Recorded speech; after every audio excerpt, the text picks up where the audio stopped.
Naghahanda na ang Mandaluyong Pulis na magsampa ng reklamo laban sa mga medical personnel na nagsagawa ng operasyon sa nasawing negosyante na si Cheryl Saturnino. Lumabas sa autopsy na multiple organ failure dahil sa komplikasyon mula sa operasyon ang sanhi ng pagkamatay ng pasyente. May exclusive report si Emil Sumangil. Multiple organ failure secondary to complications of cosmetic surgical procedures. Batay sa autopsy report, ito ang lumalabas na cause of death ng 29 anyos na biktimang si Cheryl Anabe Saturnino.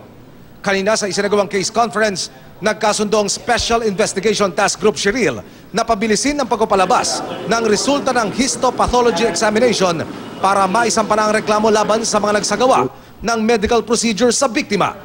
Ito ay sina Dr. Samuel Eric Calderon Yapuangco, isang plastic surgeon, anesthesiologist na si Dr. Jose Jovito Cordero Mendiola, at mga nurse ng Icon Clinic na umalalay umano sa medical procedure na sina Virgil Alec Ongleo, Alvin Carl Henove at Audrey Michelle Santos. Nakikita kong may negligence on the part of the Icon Clinic, considering na yung initial requirements para sa na mag-exist ang isang medical clinic ay hindi nila nasunod. March 25 nang isagawa magkakasabay ang iba't ibang surgical operation kay Cheryl. Revision, breast augmentation, liposuction of the abdomen, and fat transfer to the butt. Pero ilang oras matapos ang operasyon, bago mag-alas 3 ng madaling araw, nawala na raw ng pulso si Cheryl. Idineklara itong patay na 3:21 ng umaga bago pa maitakbo sa Makati Medical Center. Isang buwan karaniwan lumalabas daw ang resulta ng histopathology examination. Pero sa napag-usapan kanina, pipilitin daw na magpalabas ng resulta sa loob ng 2 linggo. Nakausap na natin yung mga medical doctors natin, no? Although may resulta na sa autopsy, ang recommendation nila, hintayin pa talaga yung histopathological examination dahil mas detalyado yon. Inilatag din kanina mga dokumentong hawak ngayon ng SITG Cheryl.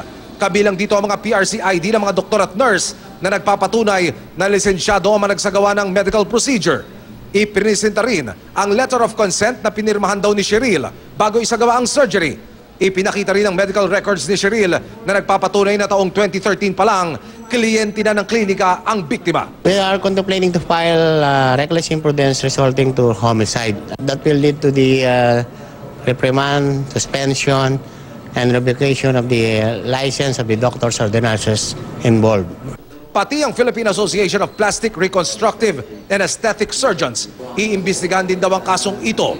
Even a minor surgery under local, even a medium surgery, major surgery, there will always be a complication.